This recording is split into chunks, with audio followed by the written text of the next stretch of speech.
What's up, everybody? Welcome to the Kinda Funny Gamescast presents Persona 4 Changed My Life. I'm one of your hosts, Greg Miller, alongside Erin Fitzgerald. Good morning. I'm clapping too. Chie, you're clapping for yourself. Oh, yeah. Weird. Well, I'm clapping That's for weird. the show. Kind of funny because I think this is brilliant, and I'm so proud of you. Congratulations. Thank you. Yeah, this is the first time awesome. you've been around the new biz. We, of course, hung out at IGN a bunch of times. Now you're here. For the uninitiated, Erin Fitzgerald, Chie in Persona 4 Golden.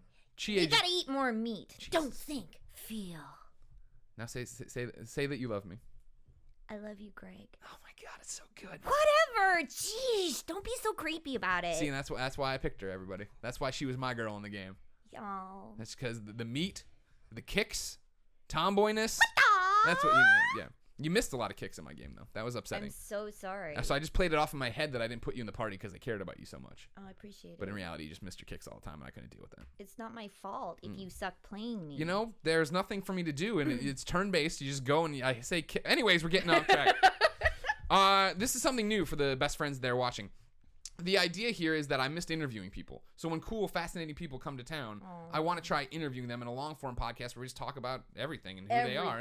No topics, no agenda, nothing like that. It's just talking to somebody who's awesome, like Erin Fitzgerald. And I am always happy to talk to someone who's awesome like you. Oh, come on now. No, really. I really enjoy talking with you. Thank you. Yeah, I really do. Yeah. I like you too. Oh, good. I'm glad. Yeah, I like your lady friend too. She's I like adorable. your boyfriend out there. Yeah. Then they're having a chat. They are too. They're having their own interview. It's one of those things where it's rare that I like people. It's rare that then I like people and Christine likes them. Damn, it's rare that humans. they like Christine and me. But this is the first time ever a guest who we enjoy has brought their significant other who we enjoy, who have also brought their dog, so Portillo has somebody to hang out with. Yes.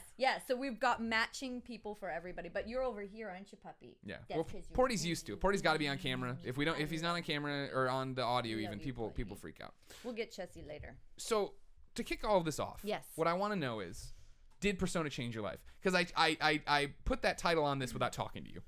No, I like that. Okay. Because it changed mine. I thought that could be my out, but it's got to have done something to you.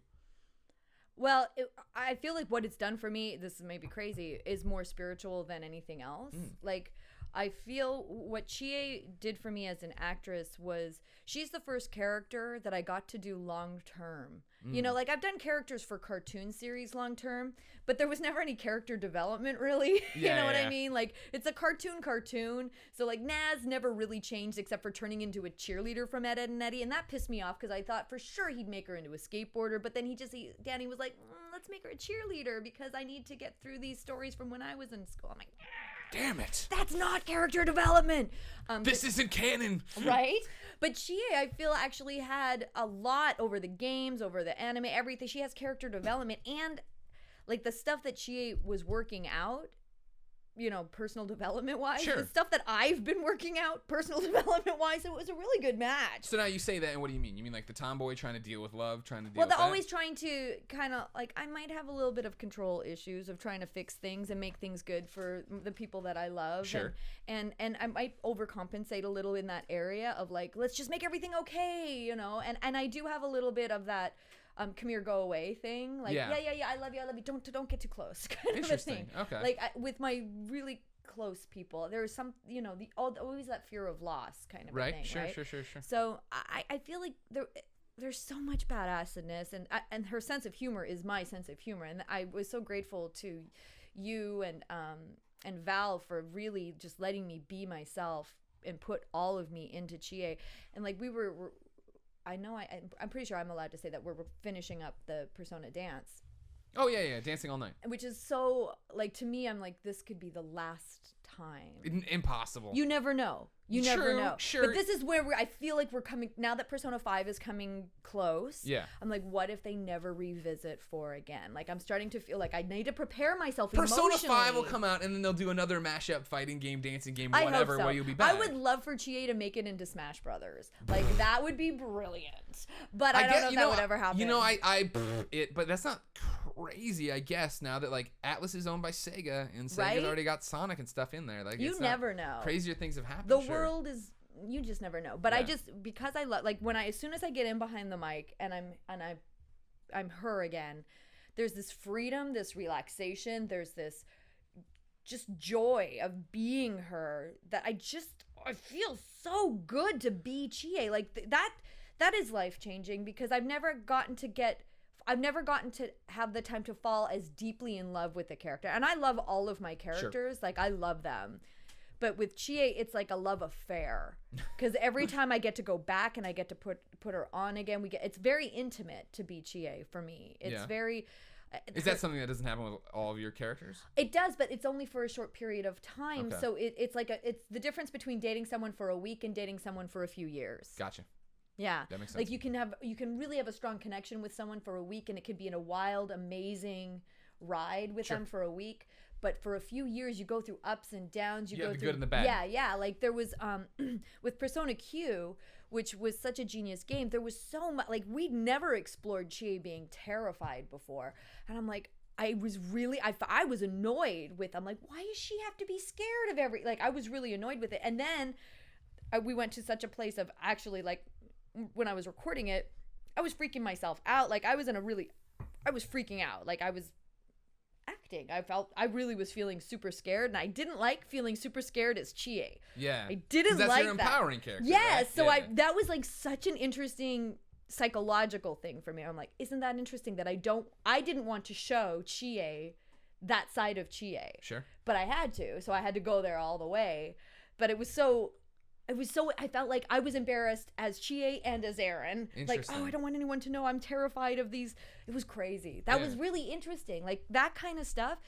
I don't get that with any of the other parts I've ever played. I don't get that kind of, I mean, there's some like getting to be Yrel in the World of Warcraft new expansion pack. That character is amazing, and I've really enjoyed playing her. Like that journey from like acolyte to leader, and that brings out a whole other side of my own life experience that I find really beautiful and deep, but I don't get to spend as much time as her. Sure. And I would love to spend like months as her and be like get really, really deep with her, and I feel like that character I could fall deeply, deeply, madly in love with even more, but I'm never gonna get that kind of time with her. Sure. Not like I do with Chie. And I feel like I may never get another character like Chie in this lifetime, and if I don't, that's okay, because I got to have her. Right. I got to be her. And I feel like out of all of my characters and my attachments to, obviously. Yeah, I was going to say, you don't dress like every one of your other characters, right? No, I don't. Yeah. I don't. I have like, no, I just don't. She's the one that I'm like, oh, I'm so attached to her. Sure. I'm so But I mean, attached. see, that's what's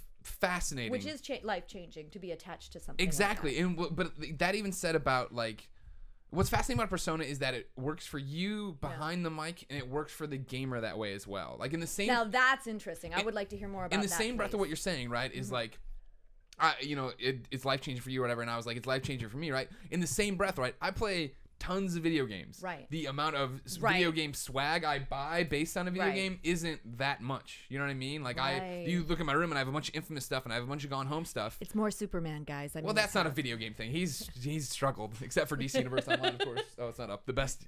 Hold on. Except for DC Universe Online, of course, the best MMO of all time. I'm a big DC fan. Did you play DC Universe Online? I haven't. No.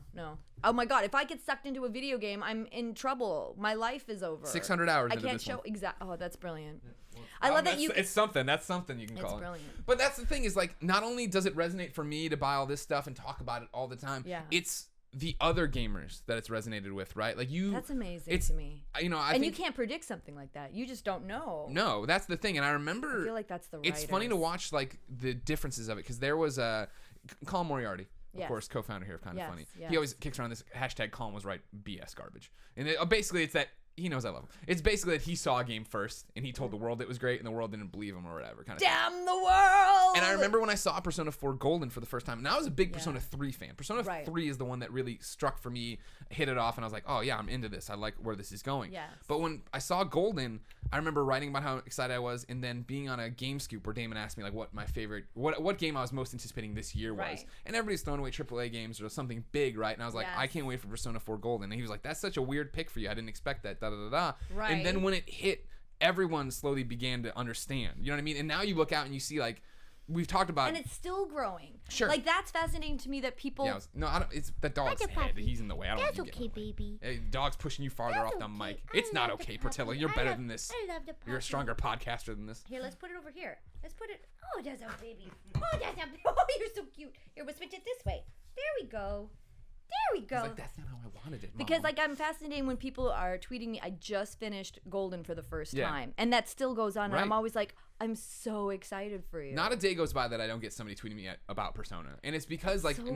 we're not trying to be jerks about it. We're probably the biggest advocates, or we're the loudest advocates for the Vita. We're the people talking about the Vita with the biggest audience about the Vita. Yes. And when we say that, we say buy Persona, and like I think. Although I did get the Persona Q Nintendo 3DS with the case and everything. I got all the Q gear. When I saw it and I wanted to buy that one because I needed to upgrade. Yeah. But then we were getting so close to that dual stick one, the other stick one. Oh yeah. And so I waited for the new, and now I have it. I just wanted everything Persona Q for the rest of my life, and I wish they would come out with an animated series just for the Q because it is so. No, but it's so cute.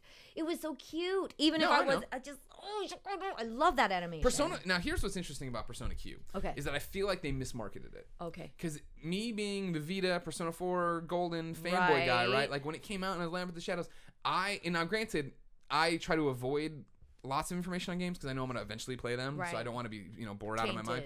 I didn't realize it was going to be so Persona 4 focused. When I got the new DS, and that was the first thing I popped in or downloaded and played, and I started playing it, and I was like, holy shit, like this is just picking up, or not even picking up, it's like a splinter off in the timeline or whatever. Yes. And I was like, this is awesome. Genius. Now I didn't like the first person dungeon crawling part of it. Okay. Just because you're not the first person I've heard that from. The problem I think is just the fact that I've played however long Persona 3 was the first time around on PS2, then on PSP, then Persona 4 a little bit on PS2, then Golden for however many hours. So like I know what a Persona game should look and feel like, and so to run around in first person, I was like, but like I wanted to keep playing to get to the next story section. I wanted to see what was happening with everybody, to have Kanji back, to have new stories with Chie, to have all these different experiences. I was down for it, right? Like that was the weird thing about it. What is it?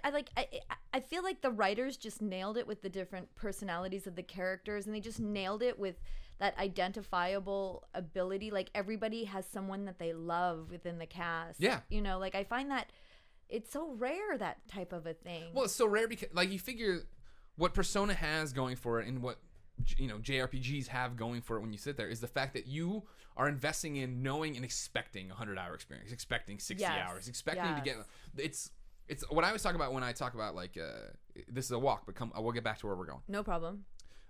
When I talk about Superman, I always talk about the best live action Superman in my lifetime and probably of all time is Smallville.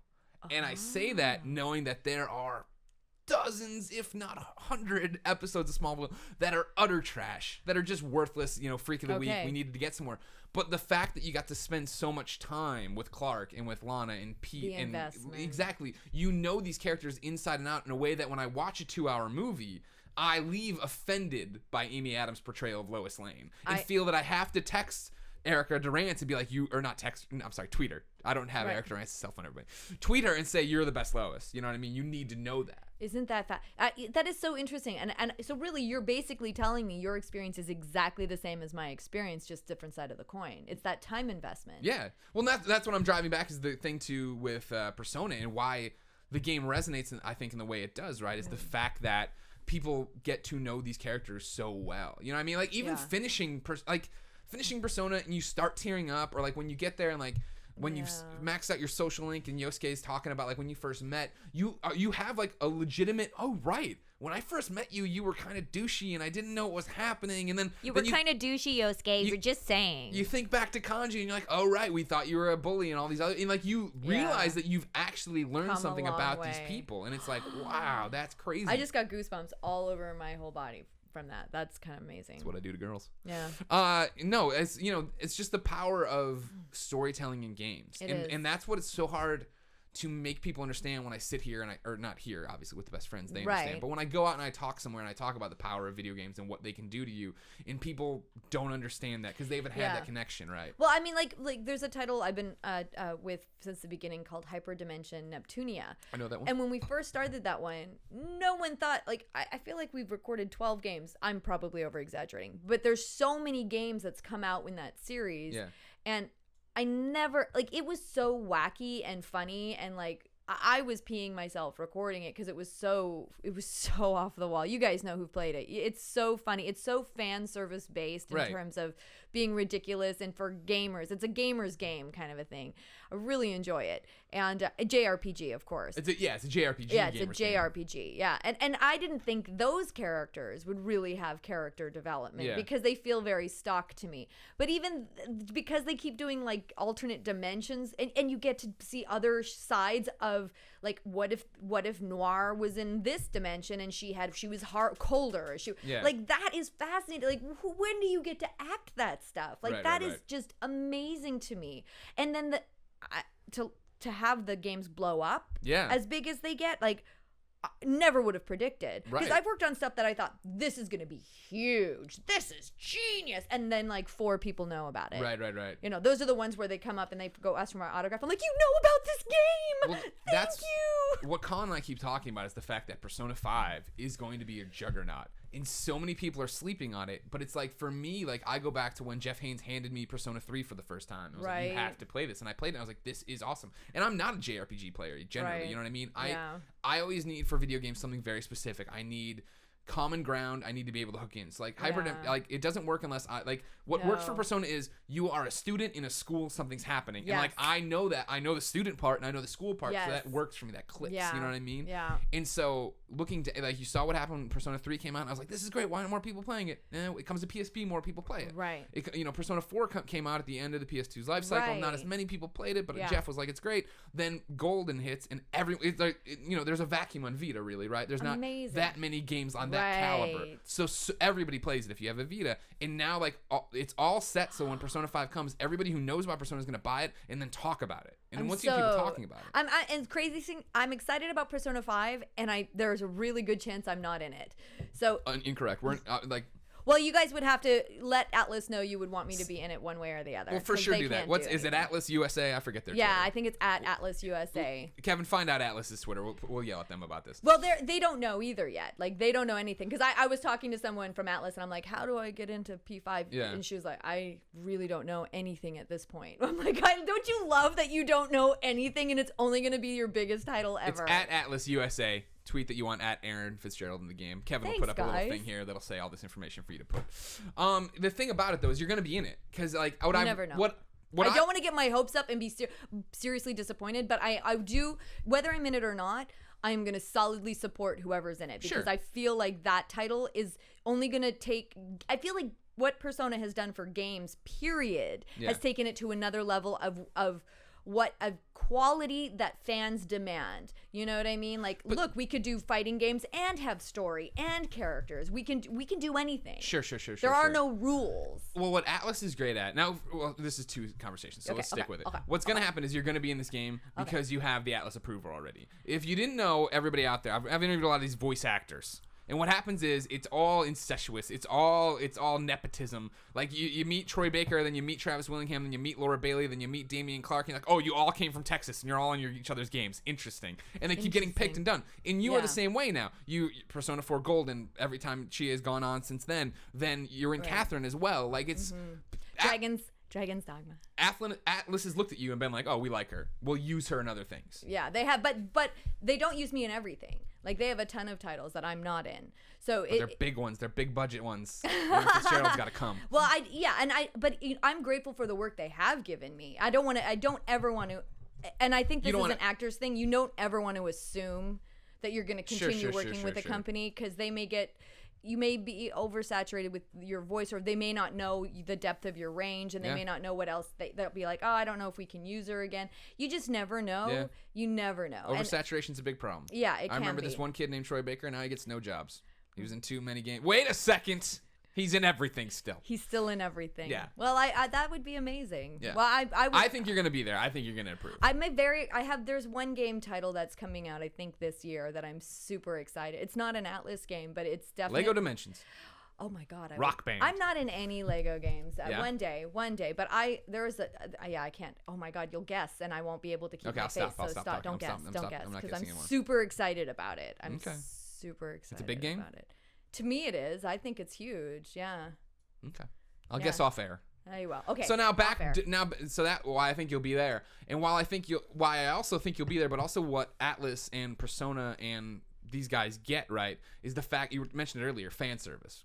Yeah. And the fact that what's amazing about what Atlas does and what Hyper Neptunia does and all these different people and games and developers do right is that they are able to exist in a market right now that is either it's a AAA, it took 4 years, you can see the pores on their face, or it's an indie game and it's two guys in their garage, right? Yeah. The middle has fallen out for the most part. Yeah. But what you find is that Atlas in particular is great at targeting their games to their audience and being like, we only need to sell 50, 80,000 copies to be a huge success, right? And not only that and they're such good people too. Yeah, oh no, I've never met a mean person. Like that's a rarity to have a whole company that's, because a game, it's hard. That's a lot of work. It's a lot of hours, and they're such good, hardworking, put their soul, their passion into it people. Yeah. Because I've worked with companies that not so much, where it's a negative energy surrounding that company, and I feel for all of the people who have to work at a company that's negative all the time, because that's got to wear on you. I mean, some companies are genius at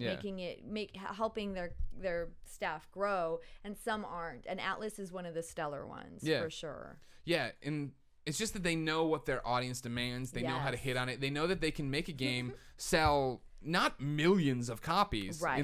I'm sure they hope they do and everything else, but they can make toys and they can do this and they can go. Yeah, exactly. Yeah. Well, yeah. I mean that when you talk about a brand new Persona game. Well, this is available on Atlas USA. This Chie t-shirt. Like I was super proud of them when they started doing merchandise because there's been so many fan merch stuff, which I also I personally support, but that I can't. Atlas can't do that. Sure, they can't direct somebody else. No, okay, these guys are using our IP to make money. Go give them some money. Like, wouldn't that be great if we had some money to make our next game? Yeah. These voice actors aren't cheap. Yeah, exactly.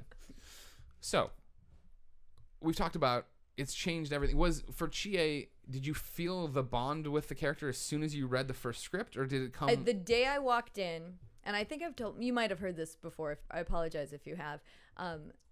I didn't audition for Chie. The original actress Tracy Rooney was unable to return to continue the role. And now is that a turn on? Is that weird when that happens? Is that super bad blood? Weird, okay. Super awkward. Mm-hmm. She knew about it though.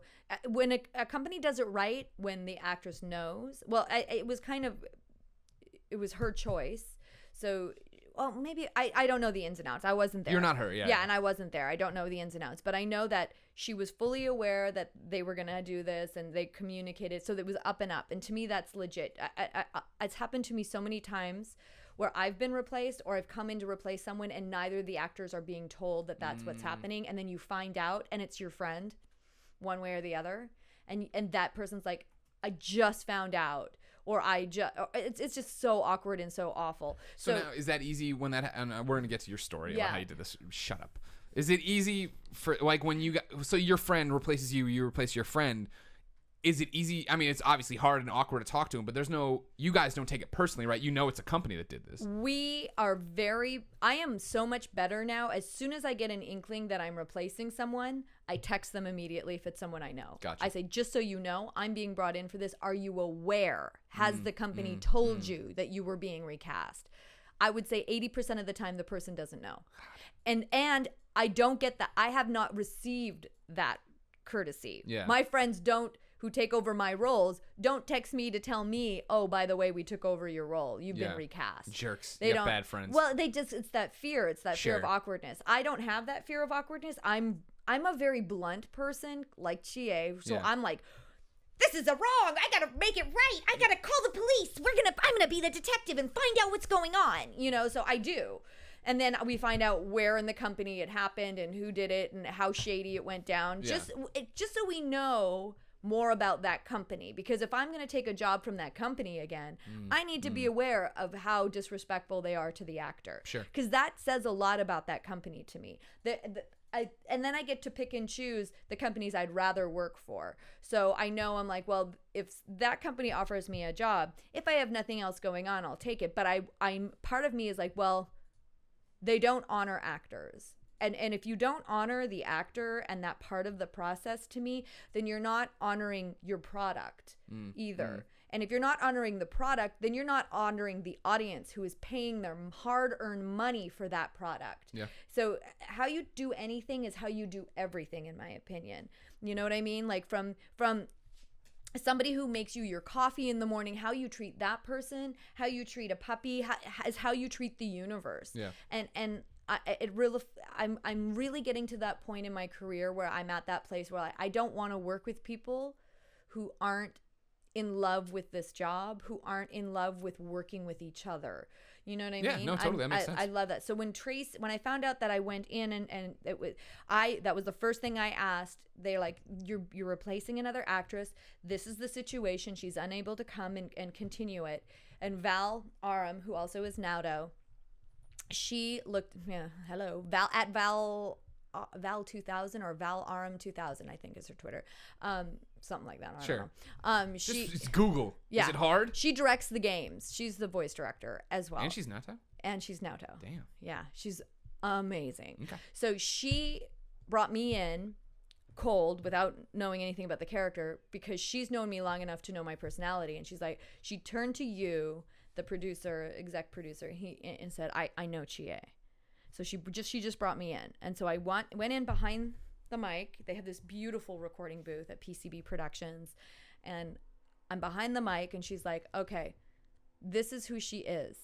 Then they gave me a breakdown of Chie, the character. And I just went right in to what I intuitively felt would be the description they told me. And they wanted her to sound like a teenager. Mm-hmm. That was one of the things they wanted to adjust from the previous Chie. So I was directed to sound like a teenager because they didn't want me to try and imitate Tracy. They wanted me to have my own sound and be my own Chie. And so to do that, you was like, let's have you sound like a teenager, you know? And yeah, granted, she's not necessarily like, I could do a teenager that sounds like an actual teenager. That's not a problem. Like, not all teenagers have a cutesy voice.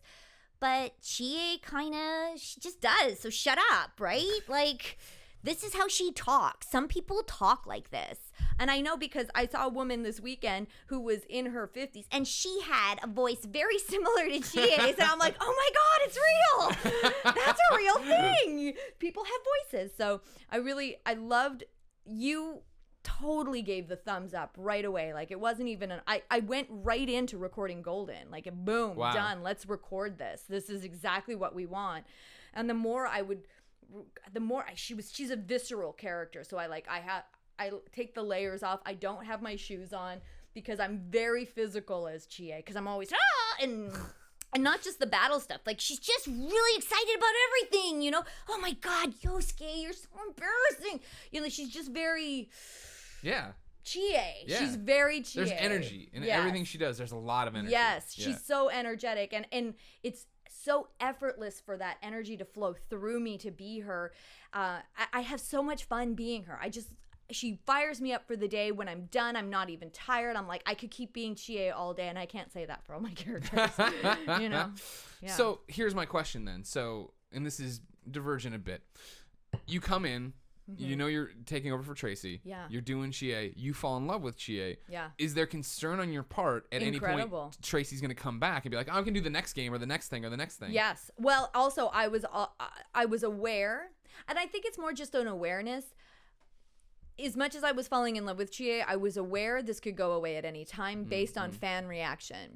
And I did not expect it to be a positive fan reaction. I assumed I was going to get crapped on because I knew my Chie was not Tracy's Chie. So anybody who fell in love with Tracy's Chie and went through that experience with her in P4 and really connected with that version of Chie, I knew those people were never going to be my fans. And I was okay with that because I loved her. It really became that place of like, I had to get to a place within myself of, I don't care what anybody else thinks.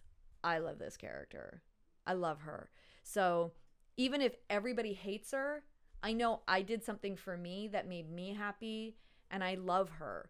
And so that kind of like, which is what I think we're supposed to do with ourselves, right? Right. In real life. It's like, I don't care what anybody else thinks. I'm doing the best version of me I can give. And if other people don't like it, I have to let that go because I'm proud of myself and I'm proud of what I do and I'm proud of the kindnesses that I choose to show. And I'm always trying to be a better version of me. So when the people actually liked Chie, that was a surprise for me. I expected to have, because I have some amazing people who have been with me and like we label them fans, but they're not like Benjamin Oscar. If you're watching, dude, I love you. He's been around since I was in Ed and Eddie. You know, like there are people that have just followed me as a fan of my work for a very long time. So I knew those people would be supportive, and to me, that's all that mattered. It's like, you know what? I have a strong support base of humans that appreciate my work, and I'm just gonna nuzzle in with them and be like, I did my best. You know, let's move on to the next thing. But I didn't expect Chie to blow up like she did. Not my Chie.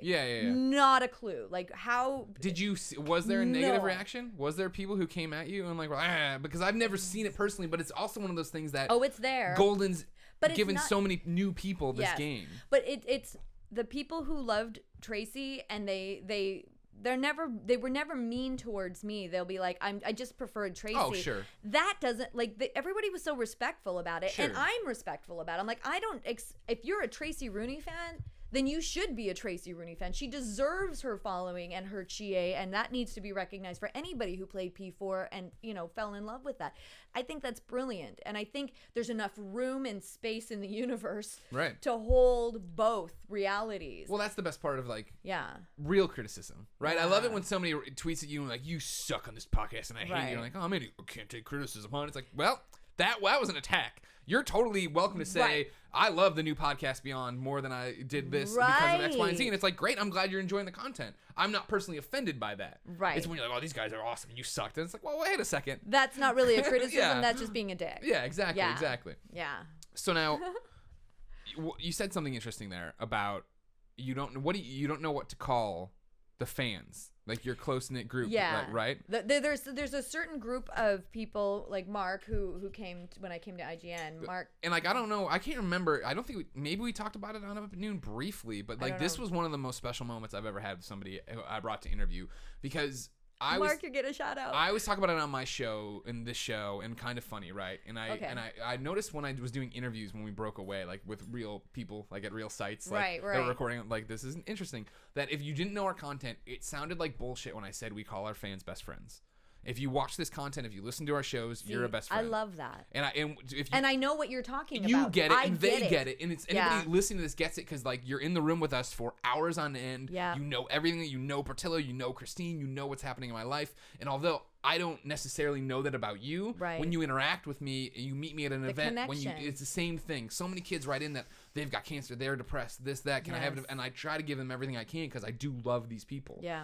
And like, when I met you and we're hitting it off, I'm like, oh, she's a great voice actress. She gets what's happening, blah, blah. And we came down that elevator and the doors open and we were walking to lunch and there were Greg Atlas was already there and a bunch of other Up at Noon people were lined up. So many awesome people had already lined up to come see us. You stopped in your tracks and you saw Mark. Yeah. And you were like, baby. And you ran over and you hugged him and you talked to him and like you had this incredibly heartwarming, genuine human moment where you're hugging this guy and then you explained a little bit there and then we left more. You're like, I've never met him before. Like, I know him through the internet. He follows my work. He does all this stuff. And that was our first time meeting. In person. And I only recognize him because of his picture on social media. So stop being an egg on Twitter. So I would have never, like, Mark, you were so sweet. You were so respectful. And you were sitting and you were waiting and your head was down and you saw me. And you didn't say, hey, Erin, it's me, Mark. You were just like, oh, there's Erin. I'm just going to sit here and...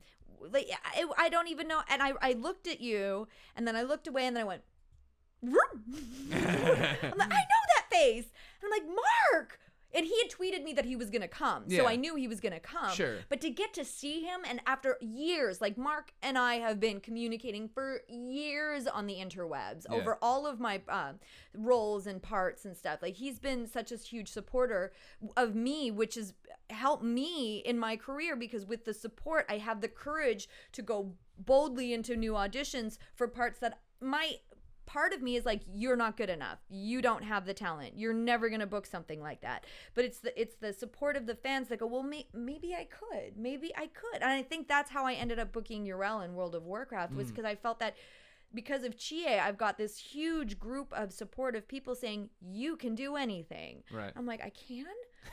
That's amazing. So seeing Mark was like, it felt like a reunion. Yeah, no. It almost felt like a genuine, like, I can't believe we're finally touching in human form. You're Right. real. Yeah. It's just so cool. Yeah, I mean, that's that real shit. That's that real moment. You know what I mean? Yeah. And I love having that with our fans, to see you do the exact same thing. I'm like, Yeah. you get it. This is real. You And know I what love mean? going to a different place, like going to Newfoundland. Right. Oh my God, Lynn, I get to see, like, I never, like, there's so many international fans that I talk to regular, and I think in my imagination, I'm like, I'm never going to meet that person. Right. That's so unlikely. They live so far away. And then I went to Newfoundland and I got to meet people I've been chatting with. I'm like, I can't believe you're here. This is happening. This is amazing. I'm just Right. as excited as they are. Yeah, no. Just as excited. And that's the thing, man. That's what it's real all life. about. Yeah. That's kindred spirits. Exactly. That's what And we you are. know what I mean? There's so many people who have no idea who follows them. And not that I'm knocking these people. No, they different lives, different experiences. But right. It's just like, well, and also if you have a busier life, I get it. Like, Yeah. Jen Hale is one of my friends, and that woman, I don't understand how she gets everything that she gets accomplished in a day. She is, she's like a superhero in real life. no, Jennifer Hale is for sure. Yeah, she's out there rock climbing. She's horseback riding. She's got a doing this. child. She's got 12 side businesses plus the most stellar career in the universe, and she gets it all fit in the day. And I can honestly say she's made time in her crazy schedule. She's made time for me for like heart-to-heart chats. I'm like, how do you even have time for this conversation? Right. I know you're on the phone in your car. You're like, I got 12 minutes. Let's talk. I'm like, this is crazy. So someone at that level of busyness, if they're not getting, like Troy Baker, I'm sure is the same. When you're that kind, He's buying socks. He has a different schedule. Well, buy socks. whatever you're doing and take that you're photos busy, of socks. if they don't have that time, Yeah. it's not because they don't love the fans. It's Exactly. just that they just I'm not don't trying to have make a the knock time. against them, yeah. I have a lot more time on my hands, and I'm a little bit of an internet nerd. Yeah. I love the internet. I love the interwebs, and it's the last blog post I wrote was your interview last March. I have not updated my own website, and I am a web nerd in a year because I've been so busy. You just perfected it. You hit enter. Yeah. You're like, it's never gonna It's get done. better than this. It's never gonna get better Best than blog this. post I've ever written. Well, It's this over. will be the next one. There you go. Yeah, definitely. I'll be Then like, we just follow change up it Greg to Aaron and Greg's blog. Because Yeah, that's Greg's all we do not is on stuff. IG anymore. He's got his new show. Let's promote that. Yeah. Exactly.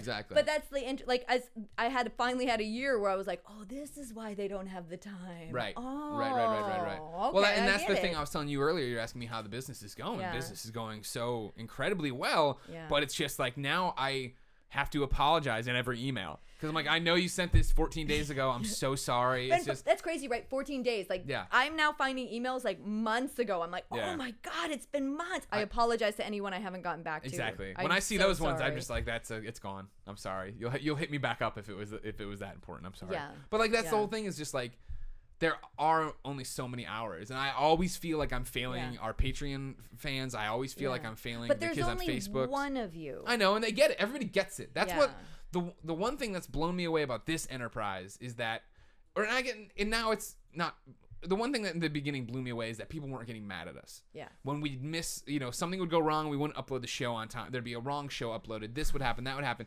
People weren't mad. They understood what's happening. You guys are awesome. And that's what we always talk about here. Colin always says, and I know everybody watching is bored of this, is that we exchange the reach of IGN for the intimacy of Kind of Funny. Yeah. And that's the thing. We culled off all the fat. You know what I mean? Yes. The people who were just trolls to be trolls and all this different Yes. stuff. Everybody here the understands. hardcore, Right. which I love, which I really love. And Yeah. I feel like I've the level where I am in my career, I've cultivated this amazing group of internet humans that I don't want to. I feel like it's a beautiful cultivation because I'm not surrounded by haters. Yeah. I don't get very many trolls. Every Right. once in a while, it's such a rarity, and I don't get a lot of negative feedback directly.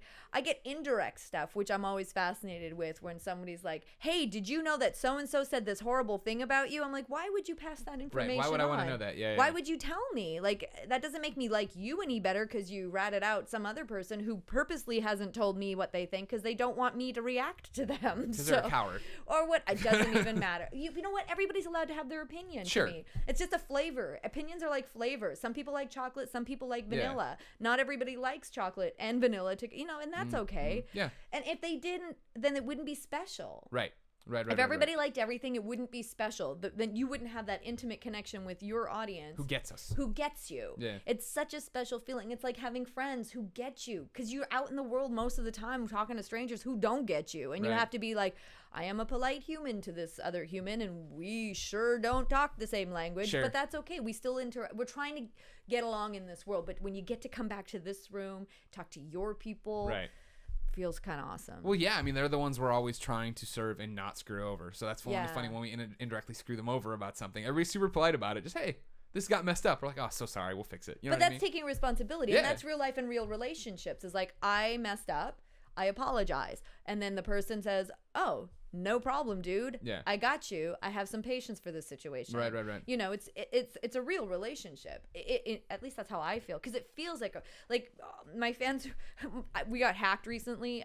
The server, me, Cindy Robinson's website, KG Tangs, and a couple of other that my man he's been hosting and building. So it's his fault. It wasn't his fault. Let in somebody went into the main hosting company and put all these lines of code and just totally just took us down.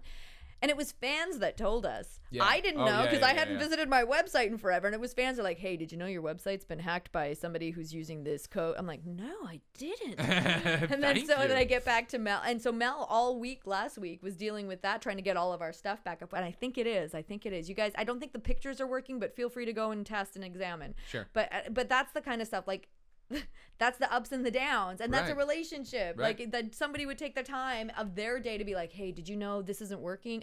I would have never known if it weren't for that kind of the Dallas-Fort Worth airport, making a connection to get to Missouri to speak at the university, and a fan was there. It was Apology on Twitter, of course, when everything or everywhere else we do anything, and he's like, hey, like the episodes aren't up, like the full episodes aren't up because they usually go on Friday, and this is in the middle of the week, and he was like the 15th person to do this, and I'm like, they are up here, they're on the playlist, and he's like sending me screenshots, and we're going back and forth, and finally I'm able to dig it out and figure out what's wrong. Wow. So many people had been I can't find it, and we get that all the time where where's the latest thing, and I'm like, here it is, thanks, and like this was one of them going a little bit deeper of like, I can't find it. Here it is. Great. It's still not where I find videos. Where do you find videos? Because for me, the user experience of how you consume our content is foreign. I don't know. Is it through alerts? Is it on Patreon? Is it just by coming to because our you're all YouTube back page? end. Exactly. You're all back end. So for him to walk me through it, we figured out where the problem was, and it's like, yes, dude, thank you. You know what I mean? Like, yes, that's the I best do part. know. Yeah, I do know. That's amazing. We're lucky.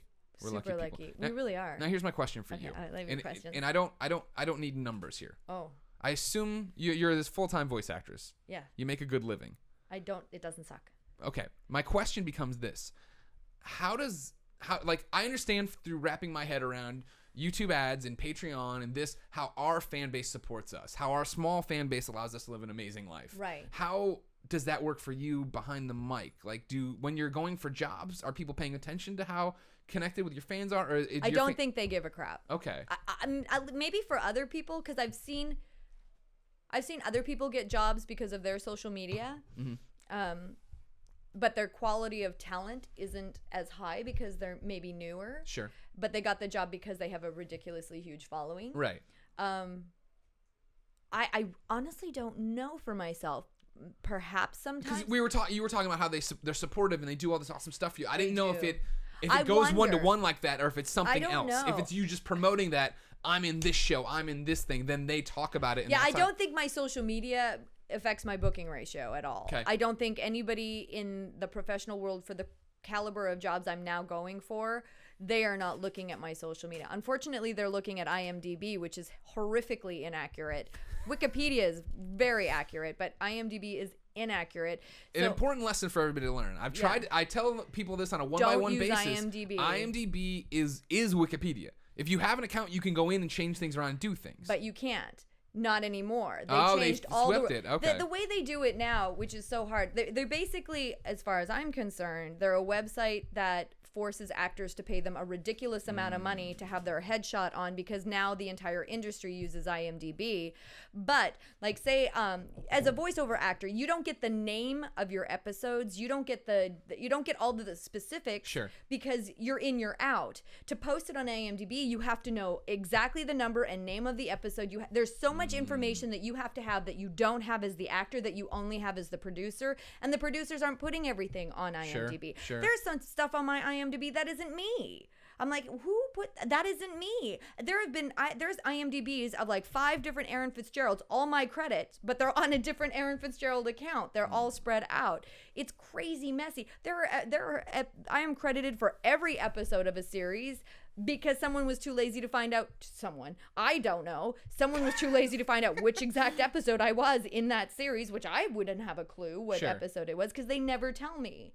They never tell you. So then in the industry, for casting agent stuff, how much are they looking at that? Or is it what I was talking about? A lot. It still is? It's not just word of mouth? And no, it's a lot. Like, they're looking at your credits through that, which frustrates me because I'm like, that's not accurate. Yeah. And the dates aren't accurate because it's date of release, but not the date I worked it. Like, something that just released over here, and they have the Japanese release date instead of the American release date, which looks like it's a credit from 5 years ago. So it might look like, in 2013, she only did 5 jobs, but I did 27 or something. You know what I mean? Like, it's that kind of, and they have the wrong birth date, and they won't take that birth date down. Like, every actor, they put all these birth dates on without any verification, and people can't get them taken off.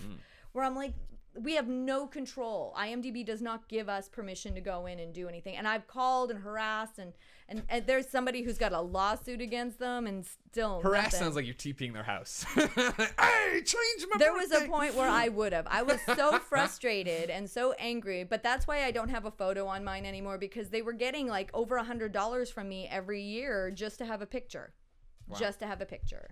Well, that's no good. Well, I feel like that's a little bit of a ripoff. No, I'm. It's a shakedown site to me. Sure, right. So You have to have this. Go to Wikipedia to support your actors, because you can always take what's on IMDb and put it on Wikipedia, and I can go over my Wikipedia in a glance and edit it. Well, the thing about Wikipedia, if something of course, is wrong, I can fix it. You have your close-knit community that'll be out there doing that for you. They are, actually. Right. I really don't, and honestly, that's why I think my Wikipedia is so accurate, is because you guys are so good at keeping that stuff up to date, and I thank you for that.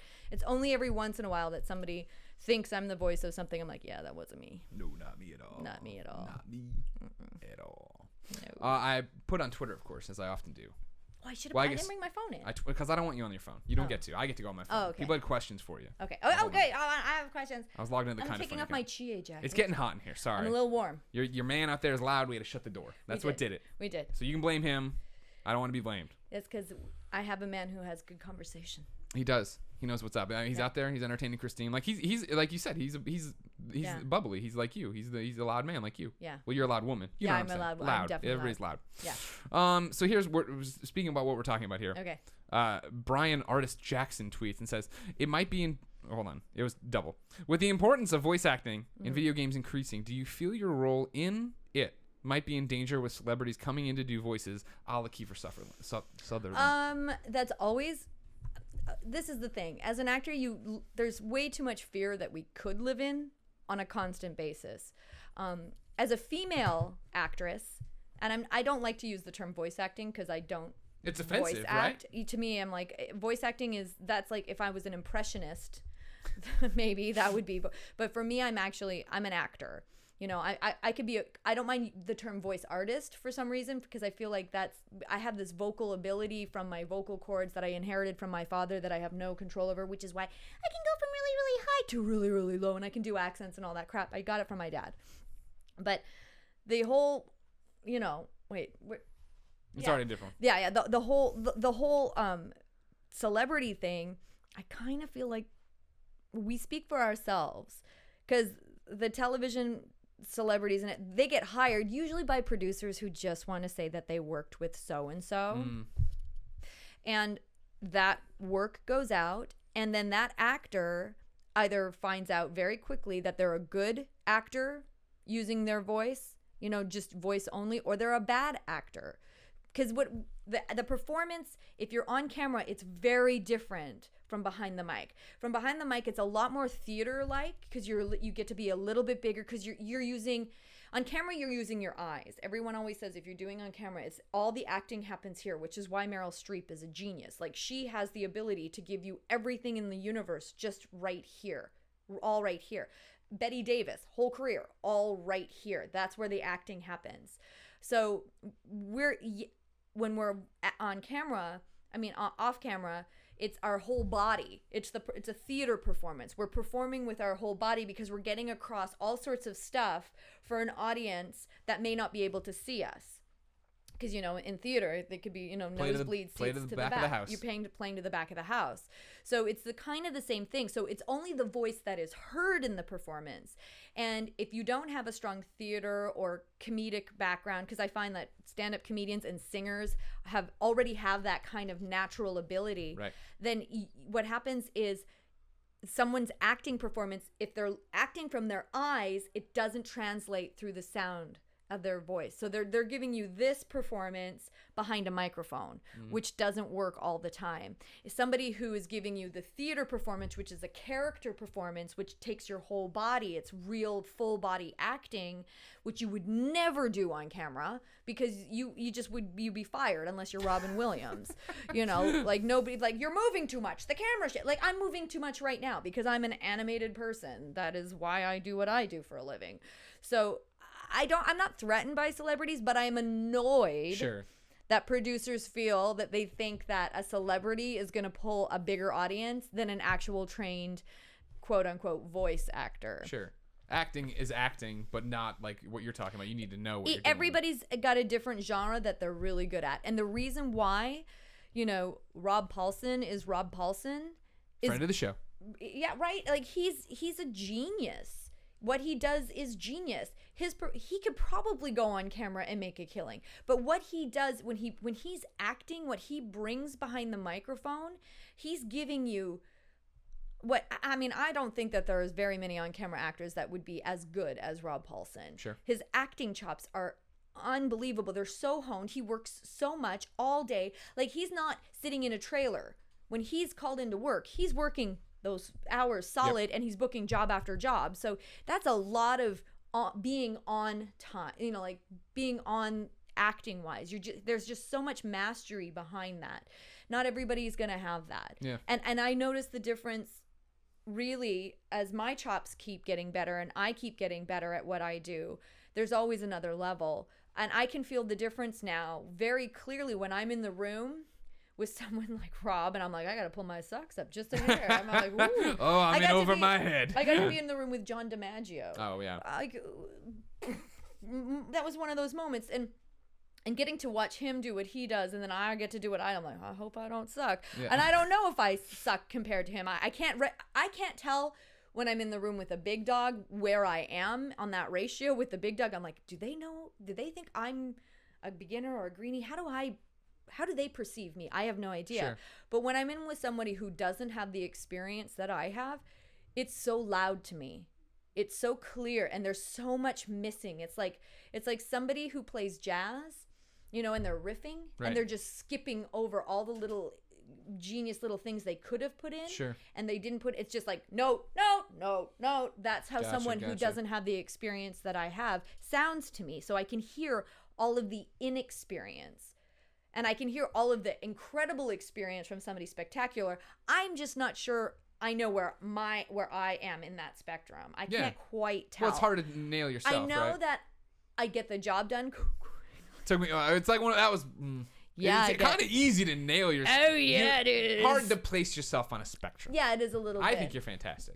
Well, I feel like my confidence has gotten a lot better in the last 3 years. So this is interesting. So talk to me. We keep talking about where you are on the spectrum and what are these guys think. What is your career to this? Like, how does this start for you? How long have you been voice acting? Like all these 20 years. Okay, 20 years. You make it sound when you talk about it like it's been a shorter run than that. But to me, it's a lifetime craft. Acting is a lifetime. Yeah. It could take a lifetime to master it.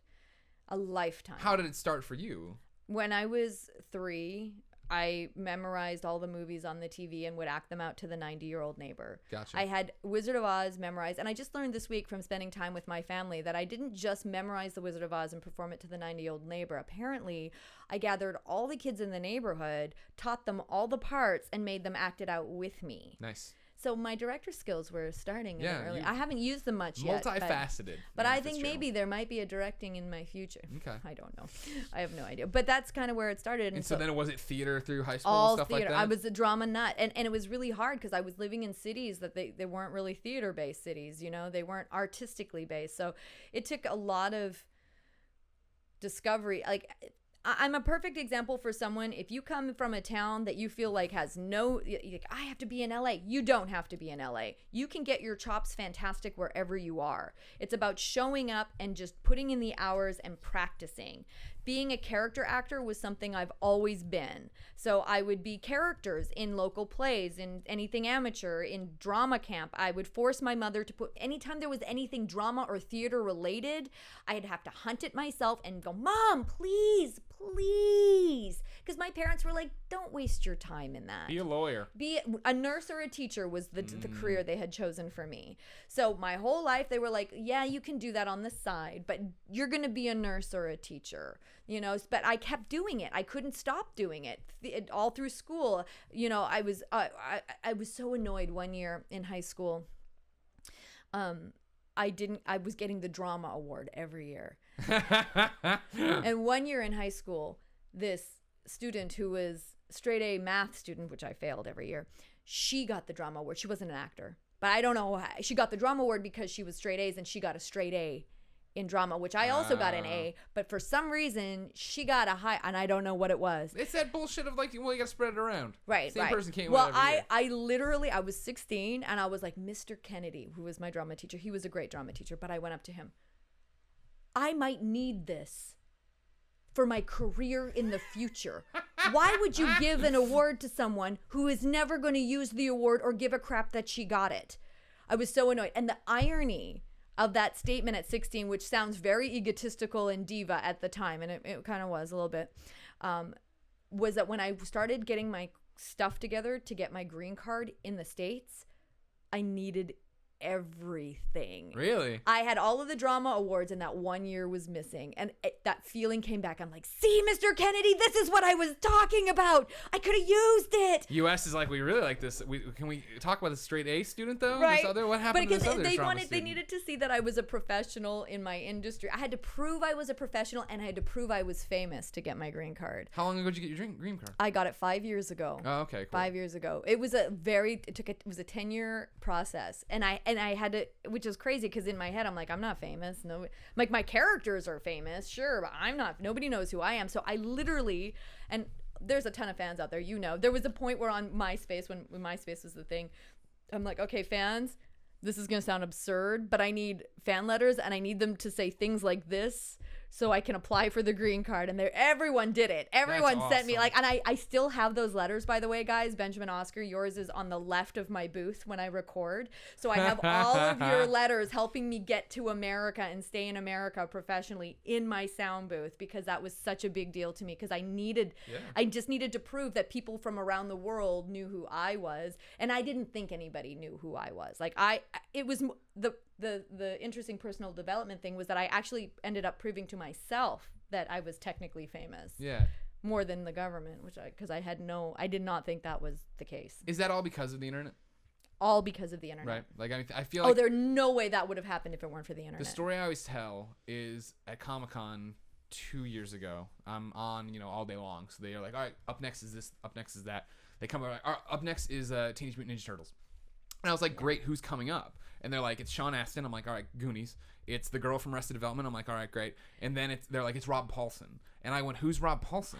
And they're like, oh, he's been a bunch of different voices. He was Donatello in the original TMT, and now he's Raphael. Or no, I'm sorry, vice versa. Raphael in the original, now he's Donatello. Hey, I fixed it in my head before you got there. Everybody caught. Why? I had Bada bing, bada boom. such a crush on Raphael when he was Raphael. You loved the moods. I was so...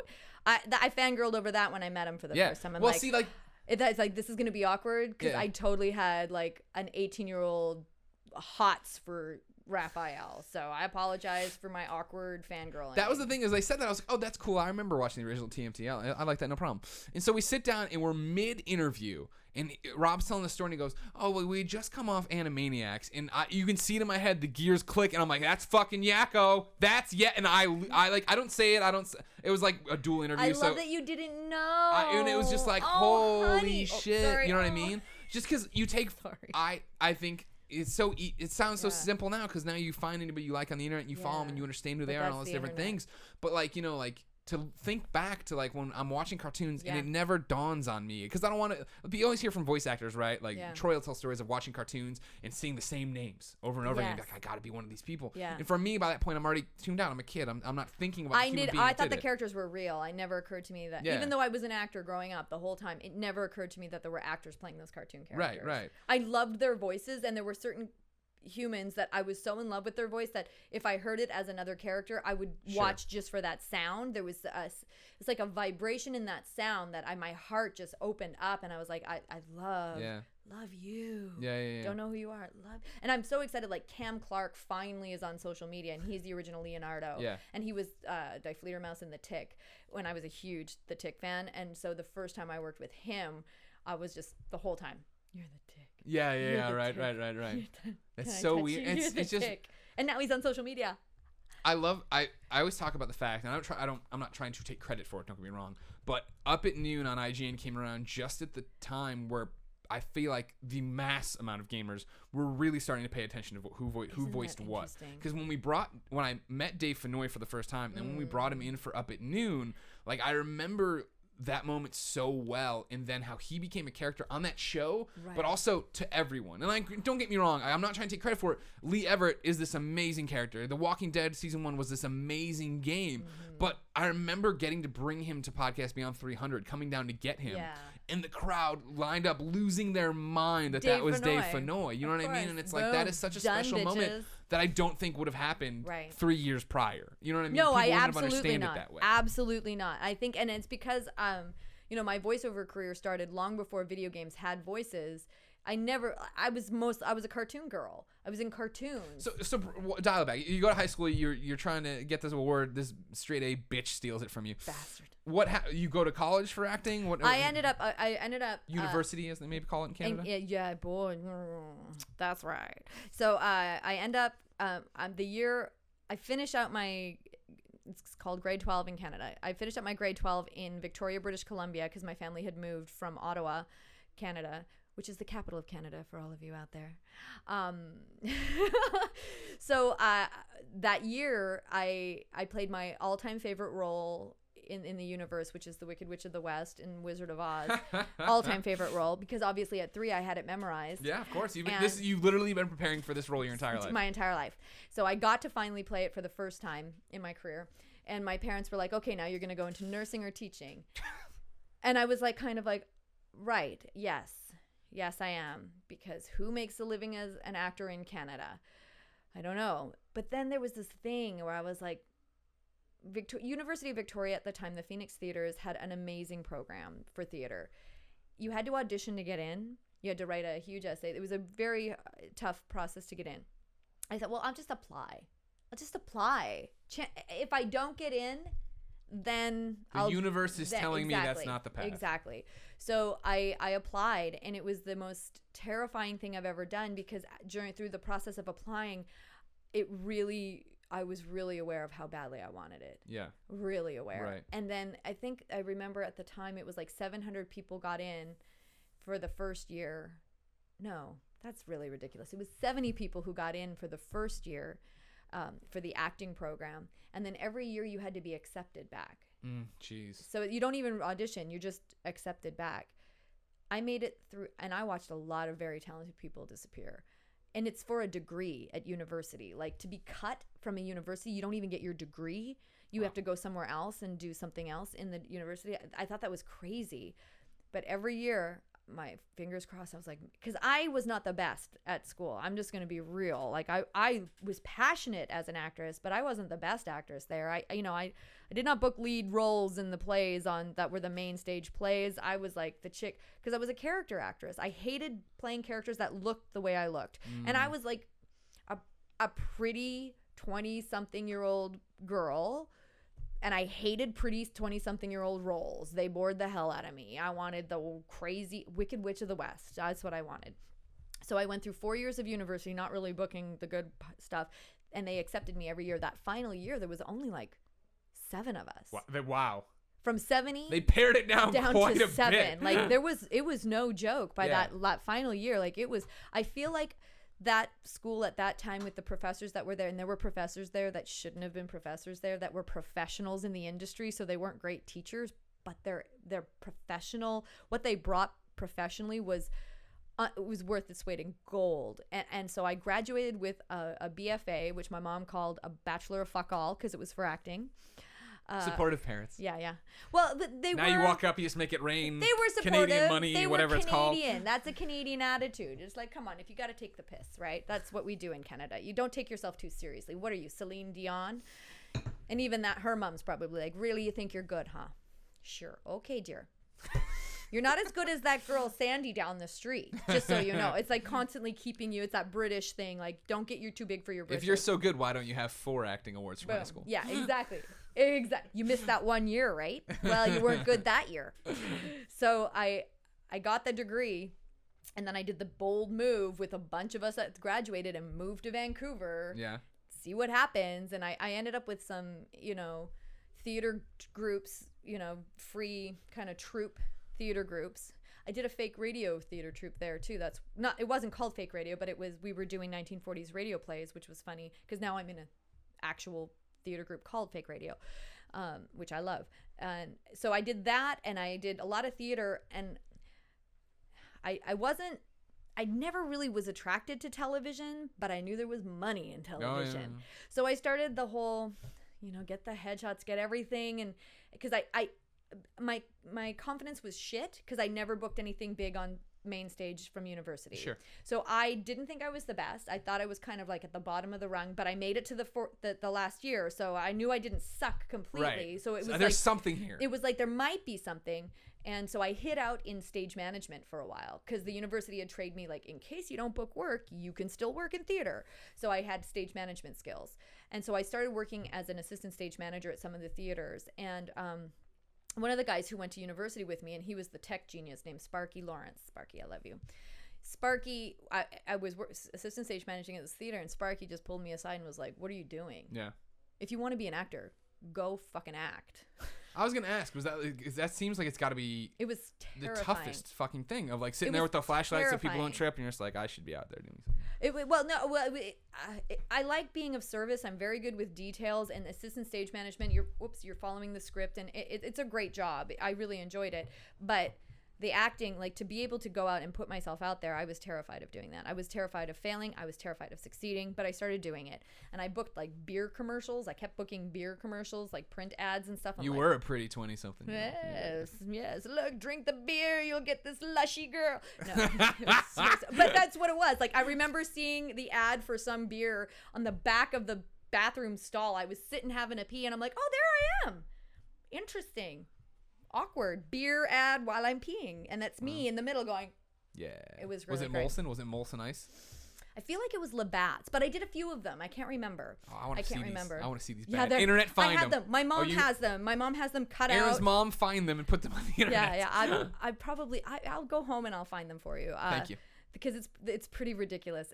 It's pretty fun. So then I started doing television and film as well, and I found very quickly as a creative character person. And I wasn't booking huge roles, but I was getting great little character bits, right? And I booked characters. It wasn't all pretty girl stuff, which I appreciated, but there was so much time spent in your trailer, so much time not downtime. acting, just not doing anything. And I was so self-centered at that time, thinking that what you bring to the table as an actor is everything. And I learned through television and film how many people it takes to do a production, and I learned that. as an actor, you're kind of the cherry on the sundae after all of these humans have come together to build this huge thing, and then you come in. So it's not about you. My ego was really, which is I'm so grateful for, was checked and put in place really early from the film and television industry, because I learned very quickly what my role was. My role was to support the writing. My role is to support and listen to the other actors. My role is to support the vision of the director, and I got to learn that at a very young age. And it was through that, which was on and off money. And I lived in a house of 7 people, all guys. And one of my roommates, Toby, was doing looping for television and film. And they needed a girl who could do accents. And he's like, you do accents? Because I did them all the time around the house. And Toby wanted to blow his brains out. Yes, he probably did. So he got me a job doing that. And it was my first day doing that job. It was an episode of Outer Limits. And Alyssa Milano had just got the girls done, and they looked fantastic. And she had this topless sex scene so it's Outer Limits episode, Alyssa Milano topless somewhere. And she was on top of the dude, like, dude's there and she's on top. And I had to be her sex sounds. Nice. Her having sex, like those noises.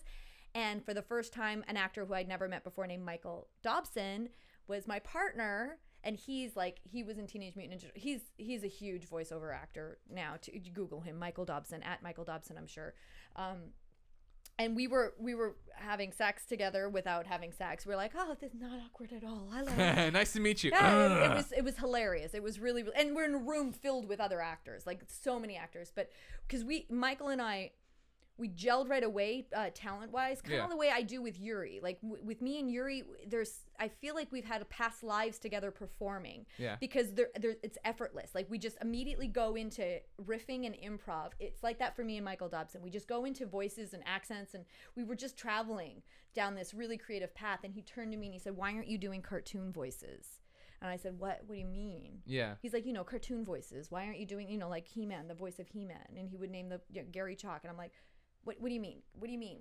What do you mean? And my head just exploded. Right. Like it took me into that reality that Papa Smurf was not Papa Smurf. I have since met the original voice of Papa Smurf. My head did explode. I'm like, oh my God. But that kind of a thing. And that started and immediately I started that journey towards cartoons. And that was what, getting an agent, talking to people? Like, I don't. This is crazy. And this is why when people ask me, how did you get into voiceover? I'm like, I'll tell you my experience, but it's very hard to duplicate. Michael Dobson told me to do it. I went into contemplation. I've mentioned it before. I sing the word Hugh for 20 minutes every day for contemplation. It's my way of connecting with the divine source. Hugh? Just Hugh. Oh, okay. Hugh. It calms me. It centers me. It gives me amazing dream experiences, that sort of thing. Well, I was doing a 20-minute Hugh one day, and out of that contemplation, an entire layout of what my voice demo should be, of all the characters I had been creating over the years, and I had named them. So each character name and what I needed for them to say, it was all my favorite movie quotes. Oh, okay. And so it came out of the contemplation, so I wrote it down exactly the way it came to me. And then I went out and I made it with Brian Dobson, Michael Dobson's brother, who is also a huge voiceover talent now. At the time, we were both starting out. And that demo, and I'd never heard anybody's demo. I had never heard another actor's demo. I didn't know how to make a demo, but it was solid. I was like, we're following this. It came out of a contemplation. We're just following this. The universe wants this. My first audition was for Ed, and Eddie. Because of the demo, I got the audition. It was a 6-month auditioning process. Yeah. Didn't think I booked it. Booked it. Yeah. Didn't know. It was for a new channel called Cartoon Network. Nobody had ever heard of it. It hadn't existed. Did Ed, and Eddie for years. Didn't know how famous it was until we got to the States, because it didn't play in Canada. So none of the cast knew it was. We just like, another year? Really? Where is this playing? Who's watching it? Now they know. Now with social media, they all know. Sure. But they didn't know for years. I kept coming back to record. I'm like, you guys, you have so many fans in the States. I'm the only person on social media. Please get on social media. Please talk to the fans. And now they all are. Yeah. Now they all are. But that was my first job. Wow. That I feel like the universe was like, everything in my life was in preparation for this job. So then the question is, for me, is why doubt it? Yeah. But I still doubt myself. Even though everything in my life was like, this is what you should do for a living. Yeah. I still have moments of like, maybe I'm But not good at this. Is that trying to keep yourself humble? You know what I mean? Like, well, I first feel like, of all, I don't think I'm humble. There is no humble bone in my body. Okay. I just don't think I think people who call themselves humble, you can't call yourself humble and be humble. You know what I mean? A real humble So is it tempering person. expectations? Yes. Okay. It is. You don't want to get excited for something that you know might not happen. I'm sure you've not booked jobs before. All the time. And I don't want to get a big head. Exactly. But that doesn't mean that I have humility. You know what I mean? Like I'm an actor. Humility is hard to find, but I know I have a vain side to myself. There is that diva side that my brain can go to. Sure. Where I'm like, how? And I killed that audition. What were they thinking not hiring me? That my head goes there for real on some days, because some days I'm like, oh man, that was good. Crushed it. I impressed myself. Yeah. Shit. And then I don't get hired, and I'm like, what the what? So I don't like it when I feel like that, because my ego gets disappointed. My vanity goes, well, you're not that big, you're not the shit lady. Yeah, Obviously, you didn't kill it that as much as you think you did, which is disappointing. But I also don't know what really happened. I don't know if they actually heard my audition. Like, still in Los Angeles, I work a ton in voiceover, but there's a ton of casting directors who don't know who I am. So they don't listen to my auditions because my name means nothing to them. Right. So they listen to the names that they know. Because you're going to get 1,500 auditions digitally. You're going to listen to the ones you know. You'll get all these submissions, and they don't have time to listen to everything. Every once in a while, there's somebody who listens to everything. And I got a job recently on something I don't think I can really talk about. It's a cartoon, but I'm so excited about it because they took the time to listen. But they didn't know who I was. Yeah. But that's the way the business is. And you're a female too. So what Troy Baker is able to book as a male is 20 times the amount that I will have the opportunity to book as a female. And that's just because more male playable characters, There's more men in cartoons, more men in video games. Just more male characters, period. So being a female actress, just like in life, females, we have a lot of challenges to overcome that way. It doesn't mean you quit. You just know that you're not going to work as often, which is super hard. Like, I'm lucky my boyfriend isn't in the industry, but all my friends who are male, female voice actors and couples, there's no way the woman is going to book as often as the man. And I can't imagine how hard that is. Like, I give super props to all my sisters who are brilliant actresses who have to watch their man book 10 times the amount of work as they do every day. And that's hard, ego-wise. Sure. That's, even though the reality is there's just not that many female characters, the mind doesn't look at it that way. You know what I mean? Like, when you're looking at your husband going to work every day and you're like, why am I not going to work every day? You're not thinking, oh, it's because they haven't written enough female characters. You're thinking, I'm not good enough. I'm not as good as him. That's where our head goes. We don't think of the actual reality of, honey, there's only one female character in that entire superhero group. In that ensemble, and they hired Vanessa Marshall. You know what I mean? Who I love, by the way. She's so talented. Do you see, and you said you've been voice acting 20 years. Do you see that getting better, or is that just the status quo because cartoons are aimed at little boys? I think because of JRPGs, that's getting better. Yeah. I really do. This character I did in WoW, she wouldn't exist if it weren't for the fans. The fans demanded her. I just am blessed enough to have gotten to voice her. Yeah. But the fans demanded a character like her. So I do think that the landscape is shifting and changing. I'm super excited to see what the future holds. I feel like possibly, I don't think we'll ever match because it's just the way the universe is. I'm not an idealist. That there's going to be, equality, because I feel like this planet, this world, this physical universe is all about learning through challenges. So equality wouldn't have any challenges. Right. Through inequality, we learn patience, we learn tolerance, we learn forgiveness, we learn to let go, we learn not to take things personally. So I don't think that's ever going to balance out. Like, I'm in this physical form of a female in this lifetime for me because I need to learn the lessons that come with it. Yeah. Yeah. Interesting. So here's a question. Before I had a kid's comment that would have been a great transition, but I want to stick with what I do because this is my show. I can do whatever I want. You can do whatever you want. So you're talking about equality and this, that, and the other. Do you feel, and this is a weird question, I don't want it to be loaded, do you feel there needs to be equality, does there need to be more of a mindset to make these female characters? Because this is, I'm sure. I think it's supply and demand. I feel like because of the amount of female gamers out there, that there needs to be more of it. I think that we need to be represented more for that experience, but there's not enough females creating the games yet. Although I was so excited to work with a female director and female writer on WoW, and that was a big deal. And I felt like a momentous occasion where like, we were literally in the room. It's like, let's just stop. It's all chicks right now, except for the engineer in a video game. We're doing a female. This is momentous. This is a momentous. And Atlas has some great female, like the females in video games behind the scenes who are doing all the work. It's getting those numbers are getting higher, and because those numbers are getting higher, I know that the universe will change. Right. So I can't be mad at the way things are, because guys are going to do what guys know for guys' universe. It's not up to men to represent women. That doesn't make any sense to me.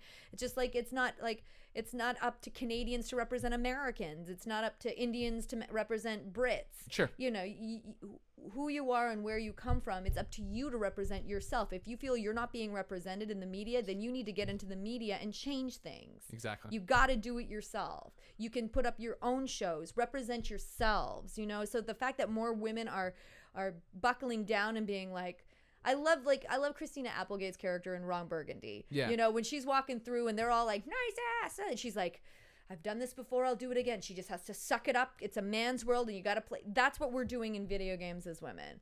It's a man's world. We're coming in. They're not going to like it. Stuff's going to go down. But don't you give up. Don't you quit, because your voice is needed for those of us that need you. Because you're representing us. You know what I mean? And it's the same for anybody who is a minority of any transgender races. You got to show up and be there and create that content for yourselves so that you can be represented. And I think there's room for that now. Oh my God, there totally is. No, you're right on the money with it. You see it already happening. I always talk about the thing people lose sight of is the fact that video games are so young. Yeah. You know what I mean? And the example I always give is that video game violence will be such a funny argument that no one will ever have when all of the old people in Congress die. Not because they're horrible, but because for them, their 7-year-old played Mario Brothers on NES, then stopped playing video games. That was their only experience. So true. And so you jump ahead 30 years and you hear somebody saying they killed a hooker in this video game. They imagine a 7-year-old is killing a hooker in a video game. Right. They've lost sight of it. Yes. Whereas right now with development, it's the same way, right? People got inspired to create video games, talk about video games, and I always talk about it as silly putty. There was this very small thing as silly putty, right? That was Mega Man and Mario and everything else. Yeah. And then creators grabbed it and started pulling it in all these different directions. And now with the indie market, right, you have on one side you have Call of Duty, on the other side you have Coming Out Simulator, on the other, you know what I mean? There's all these different things that are pulling it to where it's all going to be there. And the problem is right now with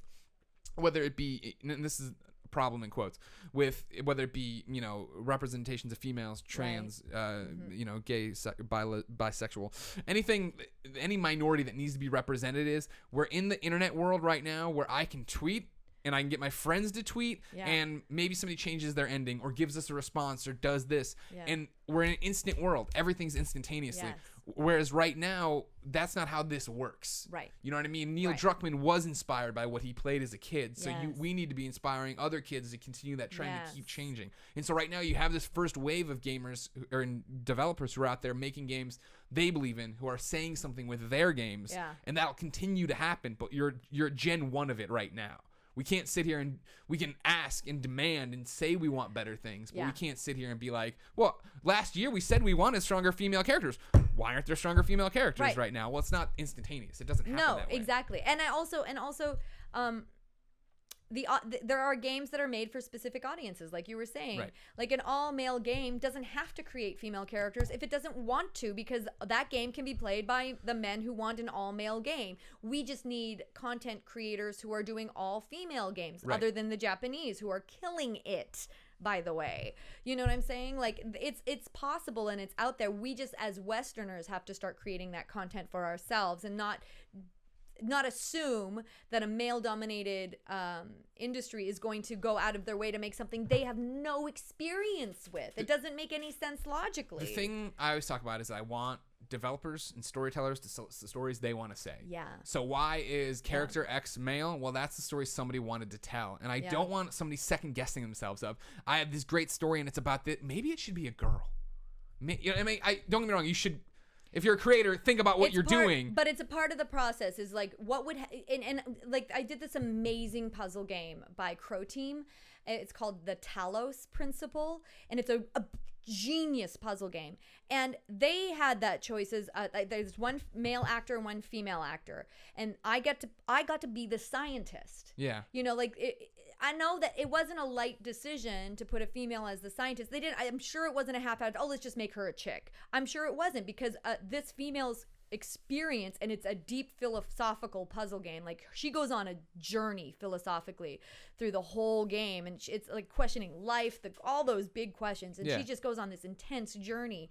And it wouldn't have been the same experience for a male, which is like the Alien movie. Totally different experience if Ripley had been a male. But it doesn't mean that they were like, oh, let's just make it a chick. Because I think writers take a lot more time making decisions. Like, on a name for a character, writers take a lot more time. So we got to really honor these people who are creating the content a little more. I feel like we're so quick to judge them, and we don't know what it was like to sit in the room and come up with that content. If you have never tried to write something, you have no idea how hard that is. I would love to write my own content. I am terrible at it.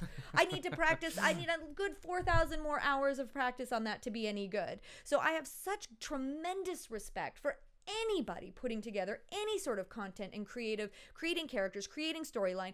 That is hard. And then to have the entire universe judge it because, oh, you didn't make this a female, that's not fair. That's not fair. To me, it isn't anyway. No, I agree 100% with you. Now, this is the transition that you would think we planned out, but again, this is just how the show works. Boom. A question came from Jason G. He said, what does Erin think about the way a lot of female characters are drawn in Japanese games, a la Criminal Girls? I don't know if you've seen this Criminal Girls. Oh, I know. Okay. Boo boo. Art is art. So, yes, we know that the Japanese culture, like, this is the thing. I've been in 2 Western created games. Well, no, 1 Western created game, like Skullgirls. I play Parasol. She is very pendulous. She has very pendulous breasts. It's fantastic. She got so much flack when she came out for how she was designed, even though she was not a sexual character. She didn't have to respond to any male character. She was the princess of an entire kingdom, and she was the one in charge of everything. But all people focused on were the size of her breasts, and like, this girl is juicy. She's not like skinny hips. She's got hips too. So she represents actual women that I have in my family and people I know. And there was a huge backlash on how she looked. And I thought, isn't that funny that there's a backlash on this character? But I have played characters drawn even more ridiculously in anime, dressed way in much less clothing, that don't get any flack. Like, why is it that character got flack, but, Bullet from Blaze Blue, nobody mentions the fact that she's wearing strings of clothing and that she's incredibly pendulous. Fascinating to me. Fascinating. And then when I did Dragon's Crown and the Sorceress came out. Oh, God. Who is one of my favorite characters, by the way, because I feel like I got to do that entire narration, and I think I killed it. I was so excited to do that. And she, again, doesn't need any male for support. She's not there to support the men. She's her own strong ass-kicking character. She'll take you through the game. She's smart. She's intelligent. She's articulate. She's, that narration. Like, she was a real human to me. And the best cosplayers I have seen so far are the girls who cosplay her. Like, girls, shout out to you. You look like badass bitches. I freaking love you. And the real women, real sized women dressed as this character. Like, nobody gets to dress like all the little Japanese characters that are very small. They can be cosplayed by the bigger girls, but it's harder. You know what I mean? Like, when you get to represent your own body and feel confident in your own body and be like, boom, I'm nailing this character because I actually have that character's body shape. That is so empowering as a female. That feels fantastic. And the fact that it's, enough covering where you don't have to feel awkward about it is brilliant. Yeah. Now, I played enough of other characters where, like, Cherry and Saber Marionette's Jay, that anime series, there was an episode where she was wearing a fishbowl for panties. A fishbowl with a fish in it. And I'm like, that is some crazy stuff. Like, and that was all fan service. Like, that whole game was like, here, let me cater to the male audience and sexually titillate the male audience. For me, it's not how the character is drawn, it's who the character is that it sometimes gets in my way. When a character is catering to a male audience, like with that Cherry character, I had a real hard time playing that character. It was my first anime, really, other than Kodachi and Ranma 1/2. And I was like, I don't know if I could do this. Yeah. Because she was so, hey, master, can I draw you a bath? And I'm like, why is she saying, why is she dressed like that and saying master? Why is she got to be like that? Why is it got to be? But I didn't realize that the Japanese culture, like there's a whole cultural thing that didn't translate to me at the time because I didn't know the culture. Sure. You know what I mean? Sure. And different standards. I also didn't know that the males get it in their own way just as bad. I also didn't know that they represented, lesbian, gay, trans, bi. I didn't realize that all those kind of things were represented in Japanese art forms. I didn't know a lot. So you don't know what you don't know. So it's easy to judge when you don't know what you don't know, and especially easy to judge stuff that's coming from a different culture. Sure. And again, it's a flavor thing. I mean, you hit the nail on the head, right, of the fact that why Dragon's Crown is a big deal versus all these other animes you've been in is because Dragon's Crown got promoted. You know what I mean? Like, it got trailers and this, and people were trying to, and so like all of a sudden eyes were on it that don't understand where these people are coming from, don't understand what you have built for the character behind the scenes, right? Because it's just like Far Cry 3, right? When they put out that image of Pagan Min, or Far Cry 4, put out that image of Pagan Min, everybody jumps to assumptions. They all jump to conclusions on their jump to conclusions mat of what this person is without playing the game, without knowing this kind of thing. And so that, like, the culture thing, JRPGs get away with tons of crazy motherfucking things because it's 90 hours into the game that this happens and it doesn't appeal to this mass audience. And it's crazy to me, like in Dragon's Crown, it's not like she was the only one. You know, they make it out like, oh, they look what they did to this character. But the male characters, to me, are way more hypersexualized than she is. Like, the Amazon, she looks like Grace Jones to me from Conan the Barbarian. And then the Sorceress looks like any 80s fantasy movie to me. But Yuri's character, the magician guy, the sorcerer, he walks with his groin forward and goes, that to me is much more hypersexualized than my character, who happens to jiggle. Because guess what? Women jiggle. That's a real thing. I'm like, why is everybody making an issue?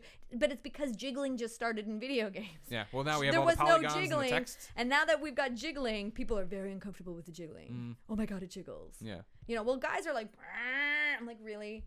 Really? It's silly. Like, Patrick Seitz' character, hugely over-exaggerated. Right. Just as and I love the style of it. To me, and that's the game I play, by the way. That's the game I'm addicted to. That's when I will lose an entire day to Dragon's Crown. Dragon's Crown's great. I love, but I was really into all those movies back in the 80s and 90s. All those fantasy movies. I loved it. And every reference is in there. From the Holy Grail. Yeah. It's in there. Yeah. White Rabbit. Dragon's Crown does great. We've taken up a lot of your time. Before we leave, and are you going to brunch with me? We never decided. Yeah, we are. We're just making sure we're here for the day. We're in San Francisco. Well, you're leaving after brunch. I got things to do.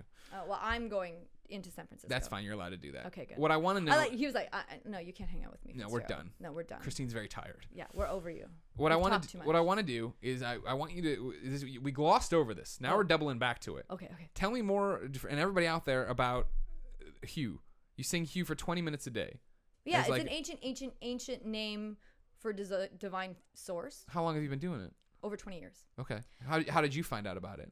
One of the guys, he was a lighting designer named Tim, and I lived in Canada. I was working as an assistant stage manager. He was so chill all the time. He was always cool, always in a good mood, always laughing, always looked at the bright side of life. And if you've ever worked in theater and it's getting to crunch time, people get insane, like as if this play is going to be the be all end all of the universe and everything hangs on this balance. And he never let the stress get to him. And I worked with him for a good year and a half before I finally turned to him and I said, how can I be more like you? Yeah. Because I was living a very stress-filled life. And I was very angry a lot of the time, very frustrated. And he said, have you heard of the Hue? I said, I haven't. He said, it's a love song to the creator of love. So he taught me to sing it. You just sing it. And there's no wrong way. You can sing it to your favorite song. You can sing it Hugh, Hugh, Hugh, Hugh, Hugh. You can sing it Hugh, Hugh. But you sing it for 20 minutes a day. You don't sing it more than that. You don't have to. Okay. 20 minutes a day. Eyes closed, eyes open, whatever you want to do, whatever is comfortable for you. And what it does, and all I can speak of is what it's done for me. No. I can't, I can't speak for anybody else's experience, but for me in that first week, because he said, go sing it for a week. And if you want more information, I'll give you more. And for that week, I sang the Hue. And my heart opened. You know that you say you have a heart chakra right here? My heart opened. And what I experienced was, not only was I noticing love coming at me from the universe, like people seemed nicer to me, but for the first time in a long time, I was genuinely wanting to give love to other people. Like I'd been kind of forcing it and kind of feeling obligated in that Canadian polite way of like, I have to be polite to you because I'm Canadian. But I wanted to be, because he was that person. His heart was so open. When he talked to somebody, he really talked to them. Yeah. He wanted to. There was a love behind it. And I wanted that. I wanted to be able to do it. And that first week, I mean, I won't even get into what it did for my dream state. I started journaling my dreams after I started singing the Hue because my dreams got amazing. And so I started singing the Hue. And then he gave me some books that went deeper into the experiences I was having while I was singing the Hue. And I was having experiences. Some people see different lights, hear inner sounds. Some people pop out of their body. Some people find themselves in an alternate reality and have experiences. There's all sorts of kind of spiritual experiences one can have using the Hue. I was getting a lot of past life recall. Wow. Like I was remembering, and it wasn't just random past lives. I was remembering past lives that were still an obstacle in my daily life today. So I was getting a relationship with someone. I'd find out that I killed them in a past life, and then I'd be like, oh, that's why we hate each other in this life, and they're after me. And it was my fault. Like I could see the karmic or law of cause and of effect and being like, so I was a horrible person to that person previously, and so right now I'm just getting back what I dished out. Gotcha. And it allowed me to let go. Like that kind of insight into my daily living I could let go of things faster. I didn't have to be angry or defensive, and I stopped being a victim because I realized there were some things that I had earned. Yeah, you're getting payback. I was just paying a debt, kind of a thing. And so 20 years later, what I can say it has done for me is I am a much kinder person. My heart is, and I've never plateaued with it. I've never gotten to a place where I got bored with it. I've never gotten to a place where it hasn't taken me to another level. And my heart, I still feel like I'm not Tim. I'm still not Tim, so I have still a long way to go to get to Tim's mastership of awesomeness. Okay. But I have that goal, you know, and for me, it brings me peace, inner quiet. It brings me healing. When I'm physically ill, it'll bring me a healing. Wow. Solace in times of grief. And when I'm angry, I do it through gritted teeth. Because it's the only thing that gets me out of anger. Wow. It's the only thing that because it's like a band of anger. When I'm trapped in anger, it's this horrible cycle where I get frustrated and I can't get out. I just can't get out of it. And it may not be something I'm expressing, but it'll be in my head or in my heart, and I'll be carrying it. So the Hue pops me. It's like it's like I'm on a broken record, and the Hue pops me out of that broken record, and I can be me, just me. That's awesome. Yeah. That's fascinating. And I think like maybe that's why the word human has the Hue in front of it. That's our divine part of ourselves mixed with the man part of ourselves, and that's the experience we're having. That's awesome. Maybe. This is very fascinating. This is very, very fascinating. There's a page about it on my website, but I think you can go to thehuesong.org. There's an actual website for I think it's thehuesong.org, but I also have a page of my own experience on my website. Everybody check it out. What's your website? ErinFitzVO.com. Again, it may not all be operational, but it's kind of, I think the gist of it is there. The guts are there. The guts are there. And of course, Erin Fitzgerald on Twitter. Yes, yes. You're in all sorts of Persona games. Yes. You're fantastic. You're fascinating. Thank you for coming. I really enjoyed this conversation because I fun, know we were on camera, but I really feel like the whole idea is that we were just talking, part. No agenda, nothing to promote, I have a good visit with you. We just happen to record it and share it with you guys. Yeah, we'll Periscope brunch to make you. We won't really Periscope. No, we won't. Ladies and gentlemen, this Let's of course go get was some meat. You're gonna get a lot of meat at this place too. Ladies and gentlemen, this was the Kind of Funny Gamescast presents Persona 4 Changed My Life. Let us know what you think of this. This is just an idea I kicked around over text message. I think it went. Kevin, did you enjoy yourself? You can tell. Thank you so much, Kevin. Yeah, thank you. They can't see a thumbs up unless you bring. Kevin is gorgeous, ladies. He is. Well, yeah. You're missing out. He should be on camera. Felicia Day called him disgusting. Wow. Not because of his looks, because he made his girlfriend touch tongues. Okay, well, don't worry. Ladies and gentlemen, this of course is a production of Kind of Funny. Hit us up at youtube.com/kindoffunny, youtube.com/kindoffunnygames. Hit us up on Patreon. Subscribe to the podcast. Thank you so much for everything you do for us. Until next time, it's been our pleasure to serve you.